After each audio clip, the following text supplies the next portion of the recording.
Hello everyone, my name is Ash, and today I'm just doing this random kind of rant, unscripted, about Batman and Gotham and DID, dissociative identity disorder.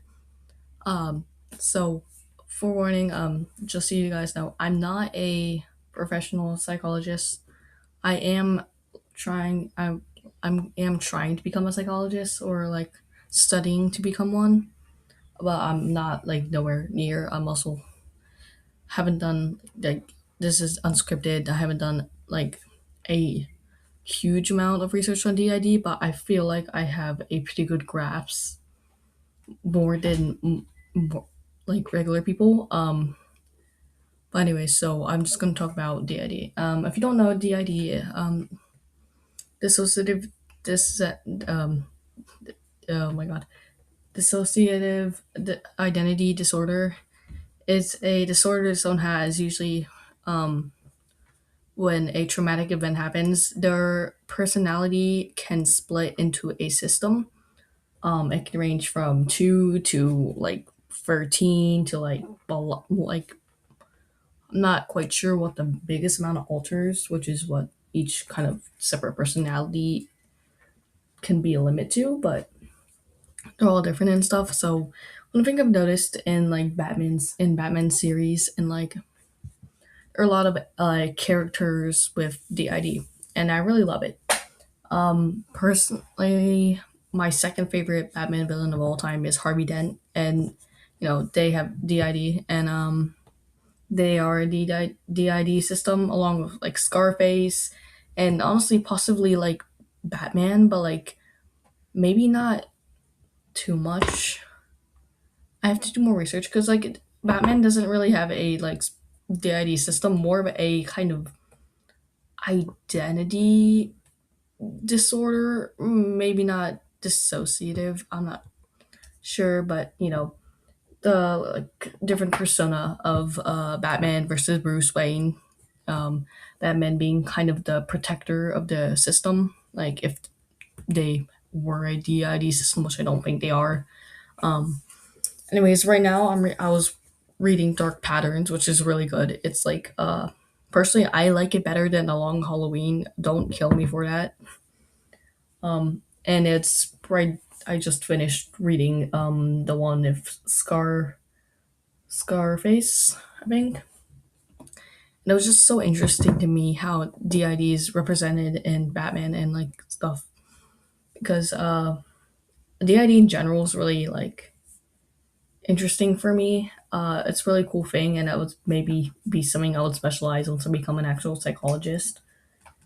Um, so, for example, one thing was like in the story of Scarface and Dark Patterns. Scarface is their original body, which is like I forget her name, like Henry or something like that.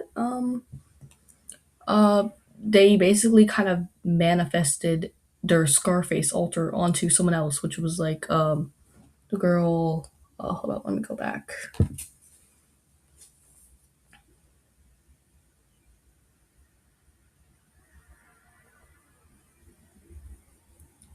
Yeah, it's Batman Dark Patterns voice of the tower. So Scarface kind of manifested or their alter or a similar like alter onto um what's her name, Michelle.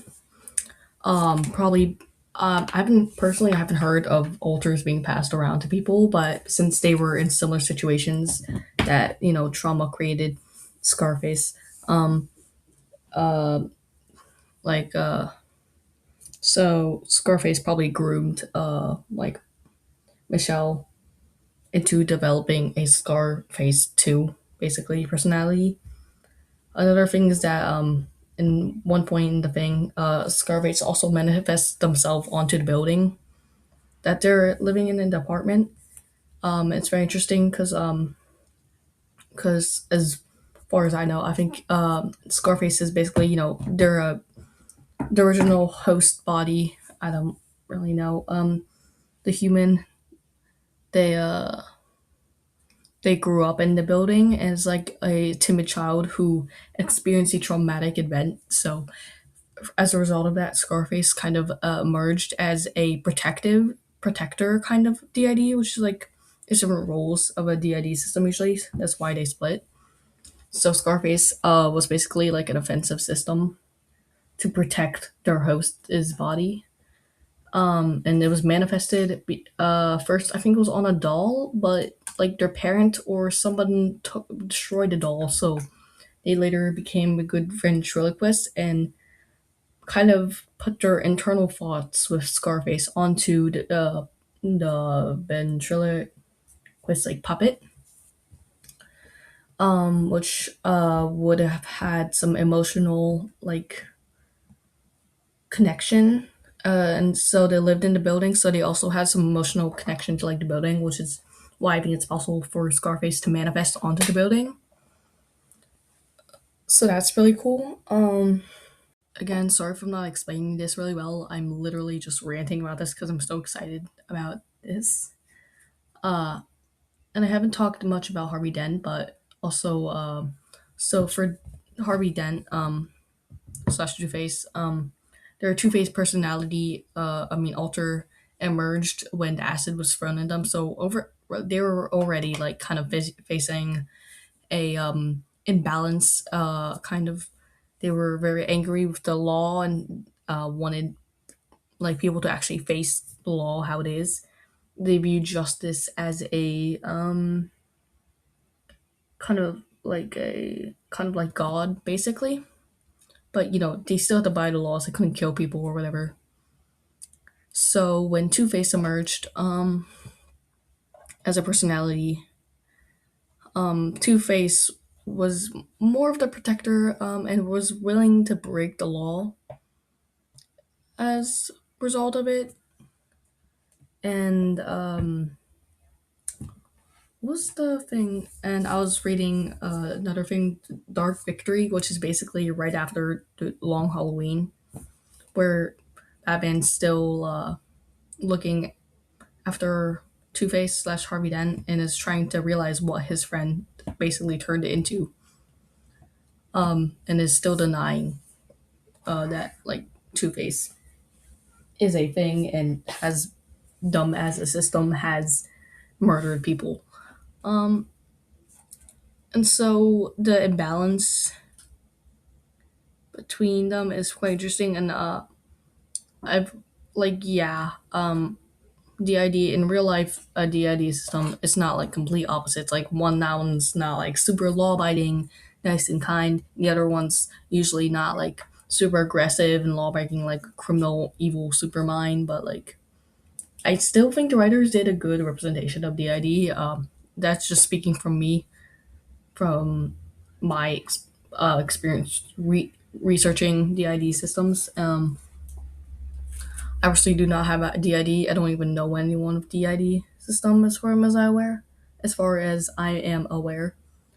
And it's but I've seen in Dark Victory how like sometimes, you know, there are certain memory losses sometimes when you're switching cultures, and so that occurs, and I think it's just cool representation. I just really like the concept of DID system. It's just very intriguing for me. Again, I like studying become a psychologist. It's a very interesting job, and just Gotham and Batman in general has a lot. Everyone has tons of different like mental disabilities and stuff that are very interesting. Like the Riddler. I'm sorry, but I really hate the Riddler. Being like attention seeking. I forget what that one is called, but because they were in the orphanage and they were neglected as a child, so of course they want to seek all the attention. Okay, very small rant about the Riddler here. I just really hate him, and it's not even because he's like attention seeking. He's just really dumb. His riddles are super easy for me. Like sometimes I even saw that before Batman, and he's just Like I'm also playing the Arkham games, and he's like, "Oh, you found it. Well, that was so easy. That was one of my easier ones." Then I'm like, why did you put it there? Like, why waste my time? Like, I go on some like weird side quests. It's like, oh, maybe this is the way to like the layer or whatever. And no, it's a Riddler trophy. And like, oh, so you finally found it. A baby could find it in that time. Anyways, he's super annoying. Yeah, I'm sorry, Riddler lovers. It's not my guy personally. But again, with like, I think Batman is such an interesting like character, and all the villains are basically kind of um really like reflect on Bruce Wayne, and it's like whole thing, all reflections of each other, and it's just really cool. I guess I don't know. Okay, this might just be a general discussion about Batman and stuff now because I'm just gonna talk about some things I really appreciate with writers of Batman and stuff, and just other things, and that is how kind of like accurate some things are. Like you connect it to real science, and I was actually gonna do a breakdown of some of like, Venom, Joker toxin, and like fear gas, what they could actually be composed of, and how an antidote would make. Because it's just really interesting for me, and love how the eye writers like maybe not in like the olden days because I know the olden days. I'm pretty young still, so like obviously, um, but like Gotham is very rooted in Greek mythology and the medieval times. Like medieval times is basically a renewal of the classical period. It was Greek and Roman, and so in like the Court of Owls, you can see, Athena, the different rivers of like the underworld, which I've taken many extensive notes on, and the copper tongue thing, which is something I knew before, and I was just like, oh my god, the writers put this in. Thank you. I love this reference. And like another thing in Dark Patterns, it's really good. You should read it. The first story was about like how like this person has a bunch of like nails and stuff into their nerve cells, and I was thinking to myself, oh, okay, so like that would dull maybe their nervous system so they wouldn't feel pain. And also but in the inhabitants of the land, they drank like, I think it was like chlorine, Clorax, whatever, something chemical starts with a CH and has an X in it, um and it basically dulled anyone's senses of pain. And I just really love when writers like do like stuff like that, and it's like, oh yeah, yeah, I can piece together. I know this. I personally, um, like I'm studying to become a psychologist, so I have a lot of things, and I am a huge Greek geek. I know so much about Greek mythology, Greek ways, ancient Greek practices, and am going to try to learn Latin sometime in my life, so I can actually decipher some of the Latin in this, which is just, I love historical things, and I just really love Batman. Yeah. So it's really interesting when I can like talk about this stuff. So I know I haven't have a lot of Batman content posted on this, mostly because a certain game that I might be just a little bit obsessed with released early, and so I've just kind of been all over with that.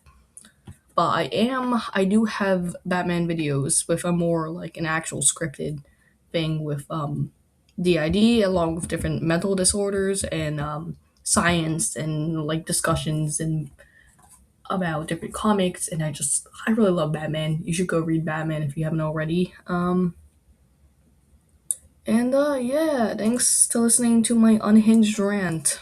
Goodbye. Have a good night, day, noon, afternoon, whatever time it is for you. Get some sleep, take care of yourself, and go read Dark Patterns and Dark Victory because I really like them. Yeah.